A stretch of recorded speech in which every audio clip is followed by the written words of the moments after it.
Every day, we can experience a full range of emotions, from joy to grief, peace, frustration, and everything in between. But we're still expected to be an A player at work, be a good partner, to parent children, take care of our animals, and have food on the table, even in the throes of grief. So how the hell are we supposed to do it all? On the Human Sessions podcast, we'll guide you through strategies for being your authentic self in every part of your life, no matter which emotions are in the driver's seat that day. We'll talk about how human design, energy, and Reiki can all be useful tools for showing up and showing up well. And if we lost you at the word energy, I promise you will walk away from every episode with tactical tips to feel more like yourself. I'm Rachel Hatterberg-Walt, human energetics expert and Reiki master. And I'm Val Marini, grief and trauma specialist and energy healer. This is a no bullshit zone. This is an anti-perfectionism haven. This is the Human Sessions podcast.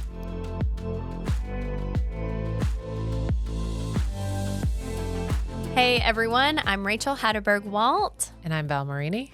And today what we're going to tackle is the human design experiment, which is one of my most favorite things to talk about. Don't even get me started in here. That's what you've done.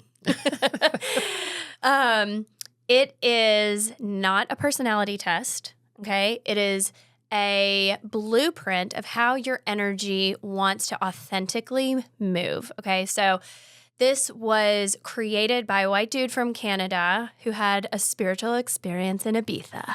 But don't let that stop you, okay?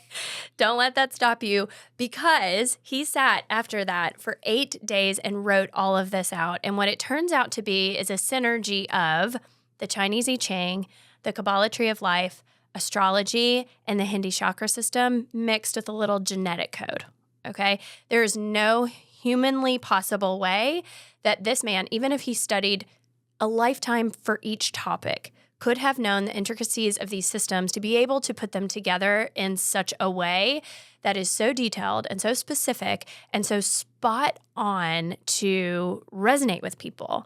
So as funny and kind of cliche as the origin of the system starts, I feel like it is very divinely guided. This information was fueled through him as a channel and not a creation of him. So that happened back in the 80s. So it's been around really since the 80s, and he has taught various teachers how to use this system. And his style of presentation of this information is a little shocking. So there are things in the human design chart called gates, which is really just flavors of energy, flavors of like personality traits, dynamics, quirks, kind of things. And he has the gate of shock. So he was bringing this information into the world to shock people kind of into alignment, trying to get people's attention to teach them this information. One of his students is Karen Curry Parker, who I study underneath, and she brings a counterbalance to that presentation and really brings it with a lot of hope, a lot of more high vibrational, more positive kind of vibes, language. So she has a whole system that's interpreted from this called the quantum human design system. So the terms that I use during this podcast could be from traditional human design, could be from this quantum human design, but I will definitely keep everybody in the loop of where this is coming from, so then you know how to go back and look up the reference if that's your thing. So that's the origin of that. In human design, what you're going to do is you're going to find your birth date, time, and place and put it into software that will then spit out your energetic blueprint. And this is an actual visual map, so it's going to look like a person with a bunch of shapes in it. Those are the chakras. And if you're not familiar with the chakras, those are energy hubs, basically. And they're in charge of different subjects, different topics of things. And we can talk about that a little bit too. So you're going to have a picture of this, and there's going to be some shapes that are white and some shapes that are colored in. And then you're going to have all of these numbers on the side next to symbols. Those symbols represent planets. So the theory in human design is that when you're born, the planets and how they're configured in the sky imprint you with certain flavors of energy, and all of that combination creates the expression of how your energy wants to work, okay? So the sun is going to bring a different energy than the moon, than Mars, and wherever that is, it shines in the mandala of the human design and then gives you that flavor of energy, Okay. And I'll chime in because I think Yeah. sometimes where this loses folks is that the origin of your chart comes from your birth date and time and location. Mhm. And I'm kind of open to doing anything because for me, I'm like, well, I'll just, whatever I find in life, whatever I do, I'm going to like either take it or leave it. It'll resonate or it won't Mhm. resonate. And I'm going to roll with that. But like, I have a good curiosity, I think, Mhm. in those areas. But I have dragged other people kicking and screaming into the process and allowed them that same kind of opportunity or option to select whether or not it serves them or not. Yeah. And 100% of the time, it has landed, and it has landed and probably been most effective for the people in my life who believed it the least. Because Mhm. once you get into the detail, it It's will so shock you. It is like an absolute shock. It's It so is. specific. And even if you feel resistant to that concept or you feel resistant to, and I would say astrology as it's been commercialized, not Mhm. astrology as it exists, Mhm. Yes, because totally agree. two very different things. It will be so accurate that you can throw out how we got here and you can maybe like not let it define you. And that's great. Like whatever makes you feel comfortable, but come with a curiosity Yes. because I am willing to bet almost anything that it will still serve you. Even just having the conversation about like what the chart says, how that might show up for you and how you truly actually experience and embody your own kind of energies and emotion in the world. There's no downside Mhm. to getting to know yourself better. And there's no downside to exploring how that may interplay in your relationships and your choices and your cycles in just like patterns of life. Well, I'm so glad you brought that up because it's called the Human Design Experiment for a reason. Like the whole foundation of this system is meant for you to try it on for size and see if it resonates with you or not. Yeah. Because it's called the science of differentiation, too. Because it is describing all this energetic diversity that we have and how even if two people have the same exact chart, how it expresses so differently. And so one person that is totally bought into this kind of thing doesn't think twice about esoteric systems, doesn't think twice about spiritual based systems, intuition, all that kind of stuff, might jump right in. Where someone, and that is written in their chart, it's described beautifully in their human design chart. And another person that has more logic circuitry is what it's called in human design. More logic circuitry, more head energy, they have consistent ways of thinking about things, that sort of thing. It's going to maybe take some experience to be able to try it on for size, to play with the patterns in their real life, to see if it's something that is helpful for them and resonates with them or not. And that's why I love this system because you're not going to tell me nothing. Okay. Like you're going to tell me I'm so-and-so. I'm going to prove you why I'm not so-and-so. Right. So human design allows for all of that and for you to be your own guru.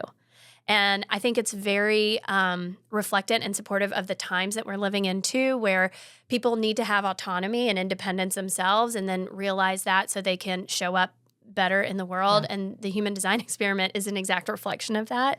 Totally. So, yeah. Well, and I think it is just part of the human experience to have these moments where you're like, or at least I reflect this way, where it's like, oh my God, why am I like this? Like, why am I wired this way? Like, why do I care about X, Y, or Z? Right. And it's the things like some of our lived experiences and those layers that we kind of experience beyond birth and just who we are.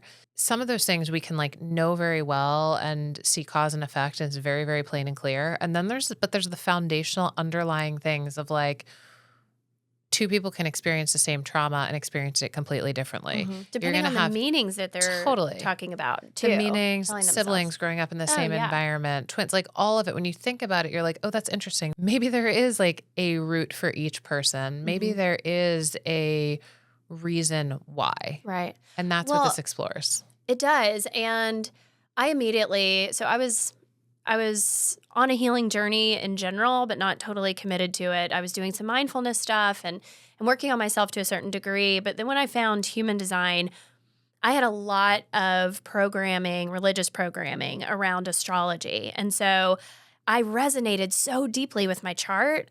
And I found it to be so helpful just even immediately with the knowledge that I had and the interpretation, even just the early interpretation I did through apps and podcasts and blogs and stuff, that took off layers and layers of shame and conditioning over things that were innate to me that were actual gifts to me that I had been shaming myself about for years because I didn't know any different. But the religious programming around astrology really had a chokehold on me. And I had to do a lot of work about that.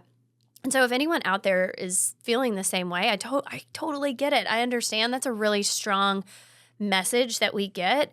And, the way I reason through that is, God gave us planets. They're out there for a reason, and we are part of nature, and we are influenced by nature, and we also influence nature. So to me, the theory, and, has it been proven by science yet? No. Who's going to do that research? What company is going to give money for that research? But it makes sense to me that nature will influence me in some way. And then I get to decide if it's true for me or not. So if you even have that programming or that hesitation to dabble in that, again, keep your heart open, keep your mind open, and just try it on for size. See if you resonate with the topics. And if it's opening your heart and opening your mind and allowing you to feel more confidence and more validation and to be seen and heard and aligned to your true values and to show up in the world as you've always wanted to show up, then it's probably a helpful tool. And maybe we need to recondition some of the messaging we've got around certain tools. And also I would say to anybody else listening, like, don't be intimidated by language. Like, there's certain things that have become so normal to us just in going through this journey, and like really there is like certain nomenclature that comes with like going to advanced levels of this just to create common language to understand it. But it all actually backs into just like practical knowledge. So, and I will say there is research going on. There is research going on, and there's a lot coming through like transpersonal psychology and different energy healing studies through like major medical centers that are maybe not the energy publicized. aspect, yes. I mean, like the actual neutrino stream from Mars imprinting on a baby. We can't prove. We haven't necessarily gotten there yet. We can't totally prove that. Sometimes I take it back for people to like the barrier between what you've learned that was accessible to learn when we were growing up, and then this like advanced set of language and these concepts for those of us who are like in that world or even like in and out of that world, but like have developed a certain knowledge and a fluency in that language. Like at the end of the day, when we talk about energy, it's like, it's not something like outside. It's not something different or special, or like energy healing isn't like a novel concept or, it's so funny when we like talk about, like magic or whatever. It's like, well, what is that really? Like energy, we know from science and we know from physics that like we are made of energy. Like solid energy is why we can like touch each other and it feels solid, and there's objects and all of that. But we also know that like energy and like kinetic energy is like constantly moving. It's constantly changing. We can feel the energy in practical conversations. We'll be like, oh yeah, that person's an energy vampire. Like when they're around, I just feel drained. Or like someone can walk into the room and shift the energy just with their presence. That's what we're talking about. It's giving language around that. Energetic dynamics, emotional regulation, thought processes, how you might show up in certain circumstances in one way and others another way. This human design experiment gives language and concepts around that so you can better know instead of being totally clouded and in the dark about that. When you have awareness around these dynamics in relationship or at work or with your own life purpose or with your health or something like that, you can be bolder in your decision making. You can be more trusting. You can understand yourself more, so then you can understand others more. And that's one of the biggest gifts human design has given me is, yes, understanding myself, obviously, but really deeply understanding the diversity of makeup of human beings on this planet, and to be able to have even more empathy and compassion for people's behaviors and understanding that there's more to what their behavior is showing me. There's more going on here. So it's really a tool for compassion, empathy. And I tell all my clients that come for me for readings and coaching and stuff, it's not like you're going to learn anything new either. It's really a recognition of who you know to be true. But it's it's feeling seen, it's feeling heard, it's feeling validated. And so Yeah. that's all we want as human beings anyway, is to Well, be it's seen like, and heard and validated and appreciated, and then celebrate that. And after you embody your chart to a certain degree and you get some of these rhythms down pat, you get to show up like that. yeah. Such a gift. Well, it's like, I mean, it should be so natural to us, but we're taught different things, and it's almost like we're living in a time, and I think this has been going on for a long time, many generations, all of them, where we just never knew that we had that permission, and Oh, it's we didn't almost have like the we permission, right? needed to receive it. Like I Mhm. have in my home, I have a piece of art that was created. I did it with Kent Youngstrom, who was a local artist here for a while. Um, and it's a piece that just says like, it's basically like abstracty of like, I give myself permission. Like it's okay to be okay. Like I'm allowed to be okay. Like we're constantly looking for, when we're in grief, it's like we're looking for that permission to like have the happy moments, to have the light moments, because we think we are supposed to be sad and we're supposed to be in grief. And that's been defined by something so unembodied that it's wild, or we don't think we have the permission to show up as ourselves in that alignment, because like that's not what you should do, or that's not what society values or whatever. And instead we live these like half lives for other For people. other people in a negative way, Yeah. in a conditioned way. And the human design chart points to that as well, is like, what is my energy and my gifts, and what are the kind of shadowy, Mhm. unresourceful ways that shows up? What are the gift ways that shows up when I'm really in flow and I'm feeling good? And then when I'm really kind of in my highest self, what does it show up? And in contrast, what messages and stories am I running Yeah. on and believing that takes me out of that? And Yeah. so the human design chart can be like a flashlight to that. Like, where do I need the most healing? Or I'm showing up like this, or I'm having this symptom, or I'm always having this dynamic in relationships. Mhm. Well, the human design chart will give you context to that and a path forward to change Yeah. it, which is so supportive. It's so compassionate that way, because it allows you to show up in your kind of shadowy, icky, shitty aspects, but Yeah. realize that's still a part of you. And it's okay to show up like that. Sometimes it makes sense. A lot of times when we're in stress or we're in traumatic events or something like that, a huge disruption happens, we're going to show up like that Yeah. versus in our highest self all the time. And the human design experiment allows for that fluidity of the human experience. And so Yeah. that's what is so different about human design versus like other personality tests. Another thing that, because it is based on your birth date, time, and place, and based on your astrology, you don't take a test. So I was like really into Yeah. the Enneagram for a little bit, and like all those personality tests, right?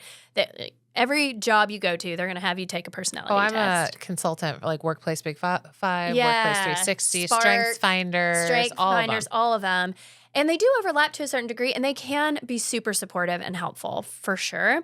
But I would find myself like, one side of me, like my conditioned side of me, would answer this way of like, I should do this. And then the true self of me Well, it's on like the who other I want shoulder. to be. Yeah. Like in the Enneagram, well, I really should be a helper. So I'll answer like a 2 should answer. And then I'm like, but I could feel that dissonance in between me of like, this part of me wants to answer this way. This part of me wants to answer this way. So who am I really? And I could feel that battle. With a human design, you are just using your birth date, time, and place, and you get to see it from such a truer place, in my opinion. Yeah. I mean, again, you have your discernment. You get to decide if it resonates with you or not. But it's not me putting my conditioned self on top it's like of it. the perfect for that shock value. So I think we can get into it a little bit here. I'm going to start with like you and and then I think we can move into, I think we should talk about like the group. The first level is the individual that you're talking about. So like every time when I did Enneagram or Strengths Finder or like a million others dating back into college, I always was like cuspy, which was interesting to me because astrologically I'm a Libra Scorpio. I was born like directly on the cusp, 2:22 in the morning. And everything, it was always like, wow, you're going to be a little bit at odds with yourself in different environments, like a little bit adaptably. And like, it felt like a little bit like ADHD, or I didn't even know which side I was really on because it was more subjective testing. And so then when we plugged in, I'm like, all right, let's do this human design, Rachel. Let's see what's up. And I just give you my birthday. And I had done my natal chart and all of those things, but that's actually different. Mm-hmm. The natal chart was like more of a journey as opposed a little bit less of knowing myself, unless you do like a ton of constant work. Mm-hmm. But so I'm a manifestor generator. Yeah. And in the first conversation about that, you landed why I was like, I'm always on the cusp of everything. I feel it's like duality. Yeah. Well, yeah. So when you're first learning about human design, the first thing you're going to wrestle with is your aura type, is what it's called. And there's 5 different types. Manifestors are here to start stuff. They're the initiators. Manifesting generators like Val are here to start stuff, but then also follow the projects that bring them joy. The caveat of that is like you need to put your energy into a lot of stuff at a lot of times, and you might start stuff that you can't finish. Yep. So there's a ton of collective messaging of how that can be wrong on all these levels. Like, well, you started it, you need to finish it, or you have your fingers in too many pots or whatever. For a manifesting generator, that's exactly accurate as long as you are following your joy. You don't know what it's like until you get into it. And then you can decide, oh, I just kind of want to quit this or pass this off, or I want to see this through. And so it's interesting when you start learning about this, how much who you truly are feels on purpose versus, pathological. Yeah. So we have the manifestors, manifesting generators, then generators, with manifesting generators and generators, they make up about 70% of the population. So we're talking about most people on planet Earth are either a pure generator or a manifesting generator. Pure generators are here to be the worker bees of the world, basically, to do the work, to build, but you have to do what lights you up. That is the caveat. The issue with that is you can do work for a really long time that doesn't light you up before you burn out. So there's always got to be kind of an eye on that. Then we have projectors, which are energy types that are good supervisors, good observers, good managers. They can see patterns really easily. They're really efficient, but they don't have their own source of energy. So they have to really prioritize rest, relaxation. They can time block and get like way more stuff done in an hour than I can get done all week, just because of their innate nature and their patterns with that. And then reflectors are only 1% of the population. And this aura type is really here to take in all of the energies of the world and then reflect that back out to us, kind of like quality control or like mirroring back to the state of our world, basically. So you can think of how many ways that could be tricky for a reflector. So that's what you're going to wrestle with first is your aura type.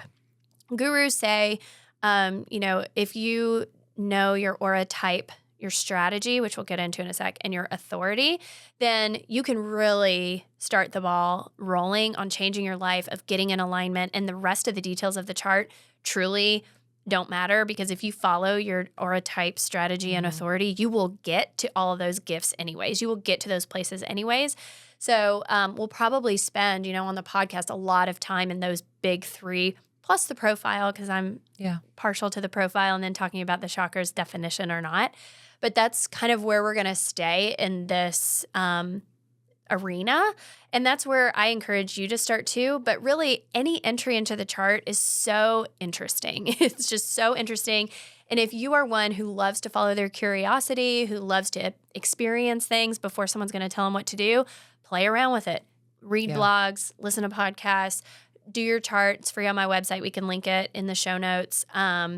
And do your own kind of digging and going down rabbit holes. Go on TikTok and go on Instagram and find all these things about your particular type. And then you can start trying it on for size. And then if you really resonate with it, or if you're even curious about it and you're like, whoa, I can really see the potential of this system, like supporting me in my relationships, in my working life, in my purpose, in my impact, just in my well-being and my health. And you feel like you've exhausted all the rabbit hole things, you want someone that can weave everything together and help you with the patterning and the practical application, I definitely am here for you. There's lots of human design people that can help you integrate that more into your daily life, where it's less thinking about it and conscious and more just innate and practiced. So there's lots of support out there. And I think, it landed a lot for me personally, just in like, oh no, this is exactly how my energy systems work. This is exactly how I operate. And I would even say, like, to your point of like the conditioning of like, if you don't finish something, you failed at it, or if you don't finish something, like you're doing too much. But when I actually go back and map it out, and even now when I'm like mapping a path forward, there are like little side streets that I take where I'm not meant to follow it all the way through, but I'm meant Mhm. to get like that chunk of information and it informs the next step. So like it's not a mistake. Oh, no. And Yeah. so landing that for me was really important. And then to pull in just like the value of the relationship aspect, obviously with children and conscious parenting, that's one thing. In relationships, there's like a very clear need for like understanding each other and Mhm. meeting in the middle and like adapting or mitigating conflicts or very obvious landmines. Um, but the area where I've always found it the most interesting is actually in the workplace. Mhm. And so I actually had Rachel come in and do human design with my team because I started a new position. I inherited a new team. They were new to me. I was new to them. And what I find so interesting, especially in corporate America, is just that your role type starts to define you, not your job code starts to define you. And we have all of these ways to like quote see what a manager looks like, or it's like if you're at this level or in this job code, you're expected to have these competencies and show up this way, and you must be, turning hay into gold at every living moment. And we spend so much time. We probably spend more time with coworkers at work than we do with our actual like families of choice, Mhm. and don't take the time to understand the dynamic and don't take the time. I mean, it's one thing to look at like I've spent a lot of time studying human behavior, and you can glean certain things from how people interact. But bringing Rachel in, and I'm going to like brag on the team, even though my team has now evolved. But when I sent all of our information to Rachel, and she immediately texted me and was like, "Oh my gosh, your team is perfectly balanced. This is incredible." And it was like, no, this actually makes sense to me because we have every capability that we need. Mhm. It was like true diversity of capabilities, diversity of thought, diversity of just experience. But we weren't bringing those aspects into the room in a way that helped to inform each other how to relate and how to better work and how to shift energy to get the work done all the way across the finish line. And like when you're talking about a relay race and it's like running, you know who's going to be your starter. You Mhm. know who's going to like be the middle engine, and you know who you're going to have finish that race. And we skip that step so much. Well, we try to retrofit it. Yeah. We hold the roles of corporate to these strong boundaries and don't wiggle. And then we limit the requirements for those boundaries versus attracting people that are interested in doing that job, that have gifts that enable them to be really good at that job, and then also passion and interest to be good at that job. And then see where everyone's strengths are, where their energy flourishes, thrives, how to pass the baton to one Yeah. another in a way that feels good for all parties, and then create together.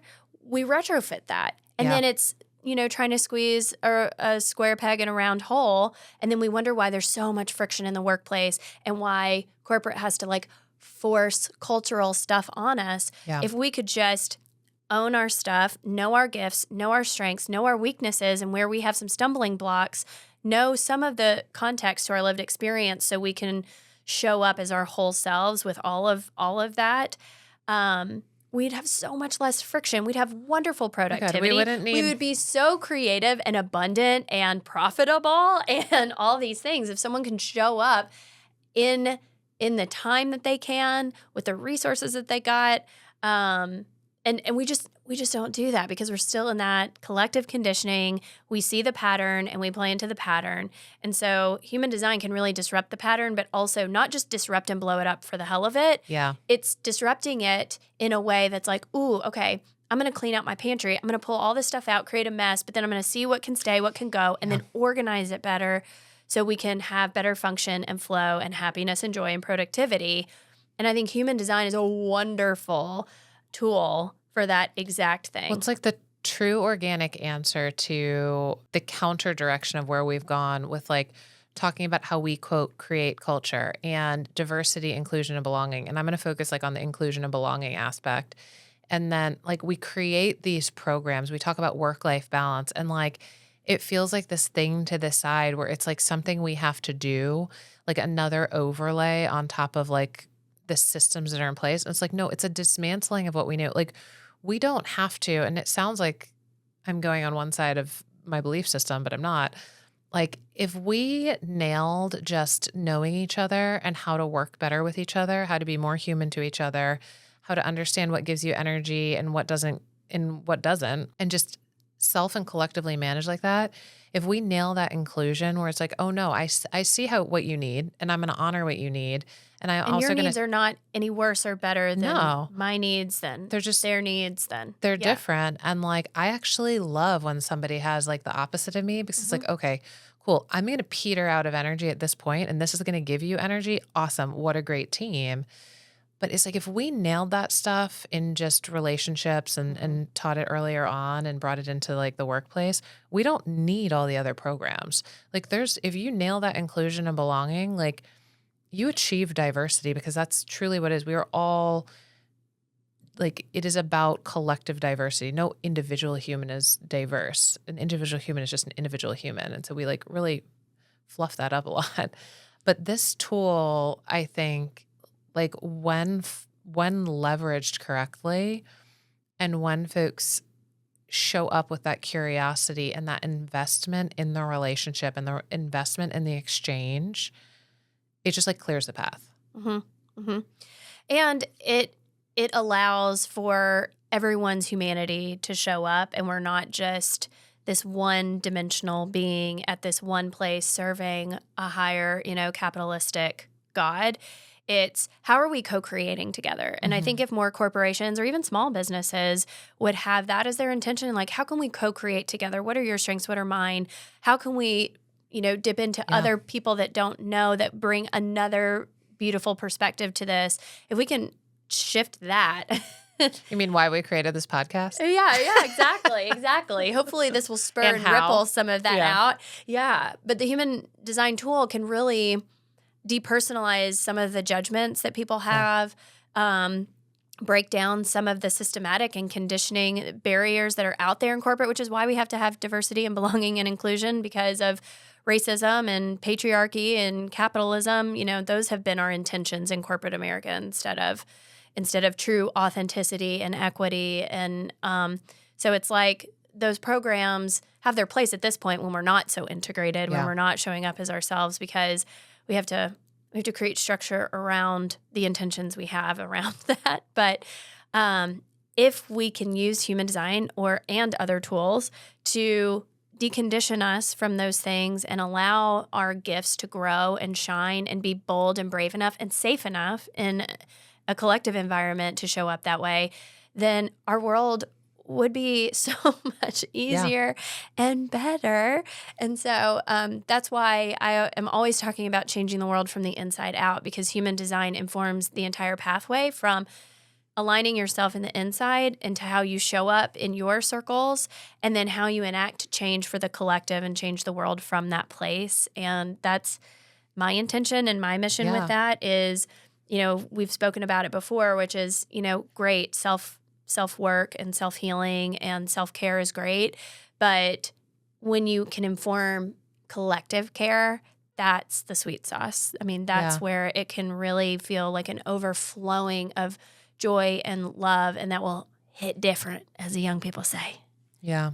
No, it totally does. And you also until you do the self-work, you're not in a place to resource other people. You're not going to have the energy to effectively or authentically actually help other people. It will feel like an obligation. It will be super draining. But I will just say it really, really, I think, helped my team.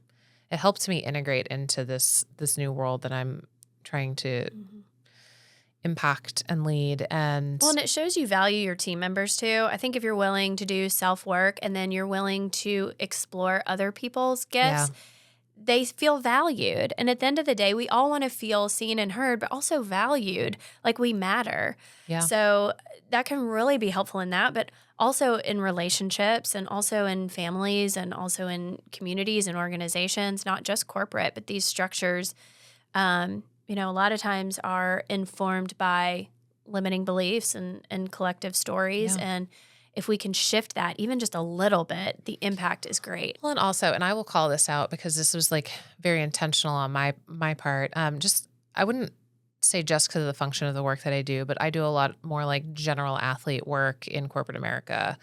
And I frequently have teams of women. And there is conditioning that we as women have received from like childhood, from everything. And it's, some of it's changing now, some of it we'll see. It's a super evolution, but I do feel a responsibility from that place to make sure that when I lead a team of women, and I would say I'm in this place today, I've always led teams of women, and I've learned very, very hard lessons, both from me not being in my best self, and other women not in their best selves, suffering that concept of scarcity. Mm-hmm. And suffering from imposter syndrome and all of these like major, I would say like mega trends for women, where it's initially in my mind, I'm like, it is so super important that I lead in a way, and I, as myself and in partnership and relationship with a team, where they feel empowered, like their voice is heard, like all of their voices are heard, that they are valued, that they can see that it's not about scarcity. It's about how do we collectively build this together? And it wasn't until like the last 5 years that I was like, I really need to take some men along on this journey with me, because this is an absolute dead end street. Mm-hmm. And so it's just been interesting for me post having you come in and talk to my team, and then talking about it in front of other people and like some of our senior leaders and my boss. And there's this like, I've seen the like curiosity in them where they're like, wait, so this is like just based off of your birth date? And then I'm going to like point at like my most analytical, most pragmatic, least woo-woo team member and be like, did it nail it? And they're like 100%. And so there's this curiosity now coming out. And I think it's going to be so interesting as we continue to like wake up as a collective and get to this place where it's more universally accepted. And well, it's going to have to be, honestly. Yeah. Like we can see the rumblings of these, institutions kind of shaking and falling and transforming, and we are changing so rapidly, and people are demanding more from their businesses. They're demanding more from their places of work. They're demanding more in their relationships. And, the leadership style that you're describing and that you're enacting and embodying is a modern leadership style. And a lot of my clients actually are these modern leaders in these dinosaur industries that are shaking things up and need some confidence and boldness and self-assuredness and a home base like Human Design to go back to, like, okay, I know I'm gifted in this, but this feels really hard. This feels really strong. And that's what it's going to take, because we're going to have resiliency, and we're going to have something to give us some confidence and security around these big changes and shakeups. Well, and it's a perfect segue, because in like a later episode, we will host part of a conversation that we had with like my former boss, who is, I can't even do the math right now, but like somewhere between 18 and 20 years older than me, and was in the same industry so much longer as one of the sole women to like push through to executive leadership. And the tools that she had available then were very different. And the force that she needed to have, and the protection that she needed to have, and like all of the armor that she had to wear every single day to survive at that time when the scarcity was real, and how much further she had to push to prove herself. And it's been like this very beautiful adventure of watching her initiate her journey to kind of like de-armor once it was like, oh, wait, I've reached this place.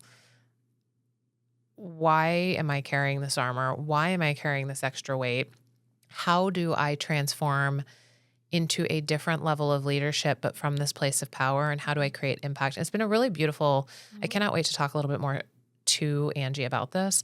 But it's been really impactful also for me, because I think I started my journey much more organically, much younger. And then it was more accessible to me at my age at that time. But I learned certain things from her that were the things I was like, I'm absolutely going to carry this on. From moment one, I knew. I was like, this woman, I'm going to carry some of these things on. And there were things where I was like, this just doesn't feel aligned for me. This doesn't fit. This armor doesn't fit me. Like I feel claustrophobic. I feel like I don't want these limits, but I respect the fact that she had to have them. And she did a lot of work, and other women in that generation did a lot of work that enabled me to be in a place where I was able to step into my leadership more authentically and earlier. But now journeying it together, and the fact that she was one of your clients and has like really gotten deep into this work and was the last person I would have 10 years ago, if you told me that this was a path she would take, I would have been like, you're lying. Yeah. You're totally lying. Once you try it on for size, it fits so well. And it's always there to give you more and more context, more and more support. And the more you know about yourself, the deeper you can go in the chart and the more specific you can get with your aligned actions and decision-making and things like that. And she has reflected back to me too, just how much energy we expel playing into unhealthy, unproductive, resistant fueled dynamics, either at work or in relationship or in parenting, family, like wherever. We spend half it or more of our energy playing around and manipulating and managing those things rather than getting our actual stuff done that we are here to co-create in theory, right? So that will be a huge transformation in any respect if you choose to align and operate in that way versus, just keeping the resistance path of and it's also conditioning like I'm not trying to diminish myself or my journey, but like I find her journey more inspiring because it was like a 180, and she's in this position where she's like, oh wow, I'm going to radically change my leadership, and I'm going to radically change how I show up and how I respond in the same environment that kept me sick for so long. And I did not have that capability. I did my healing work and I was in that, and I remember her getting dysregulated by the fact that I wouldn't leave the bad environment. And I'm like, but you're still here. Like, this doesn't totally track, but it was 100% accurate because that is not my path. She survived things I didn't have to survive. I didn't have to survive those things because she came before me. Right. And now she's there to clean up the culture that she, I don't want to say participated in, but had to participate in to survive. Right. And like my journey was to go somewhere else and get out of that environment. I would say it's easier for me. Yeah. But her transformation is powerful because the people who knew what she went through before and how she survived and what that MO was are like, oh, wow. Like it was more predictable for me. I've always been like a little bit kind of like curious and a little bit on the I don't belong in this system. Like I knew from moment one, like the system that she and I were in together, I was like, this place makes me sick. This culture is not healthy. Like it was so super toxic. I was in a trauma bond with it, which was like a natural cycle for me. Well, and you're speaking to just the differences between all of us and how we cope and what environments are good for us and what decisions are good for us. And so, when people are telling you what you should do, and it's like, maybe not, maybe that's good for you. Maybe it's not good for me. And then, the next logical question is, well, what is good for me if I haven't found that yet? And human design can point you in that right direction. But when you go back to the human design, and this is the part that I completely skipped over, it was like, I'm a manifesting generator. It totally makes sense that I'm going to take my toys and go somewhere else. I'm going to create this big macro thing. And you're going to create somewhere else. Yeah. And Angie is a projector. And it totally makes sense that she accepted that script in the beginning and is now like, oh, wait a minute. Oh, hey. Yeah. I'm going to change this. I'm going to change the system that I'm in. Exactly. Well, and she's got other energetic influences that inform that too, which we can talk about with her next time too. But it is so interesting. It is so interesting. And when you're aligned to your human design aura type, those are more like bigger kind of concepts and ways you move about the world. But each of those auras have a strategy that can kind of be a specific way that you make decisions that feel good to your energy system. And in human design, we're not meant to make decisions with our head only. Okay.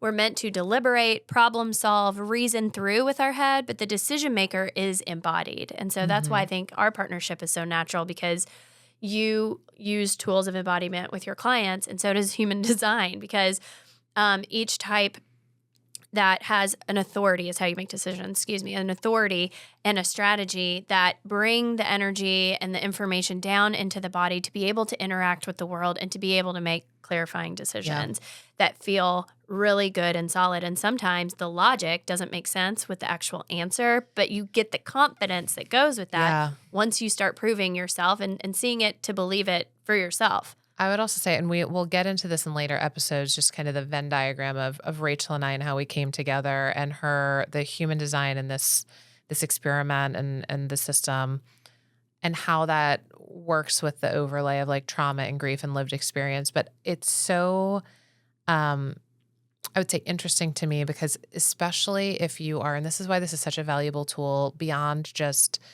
getting to know yourself and being like, oh, that's cool. That's how I operate this way. But when we're talking about like what you just mentioned in decision making, if you had early childhood trauma, if you had chronic trauma, chronic PTSD from that, and you have lived most of your life in a dysregulated state where you never learned how to properly trust yourself because your system was so dysregulated, getting back on that path of regulation, and it's not just regulation, it's trust.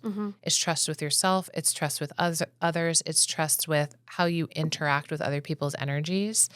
Well, and the difference is that everyone has, when making decisions, clouds the judgment even further than your experiences. Like if someone says, well, all you have to do is write a pros and a cons list and then go with the pros list. And it's like, well, what? What if that's not something that feels right to me? What if I get physically ill if that answer is that answer?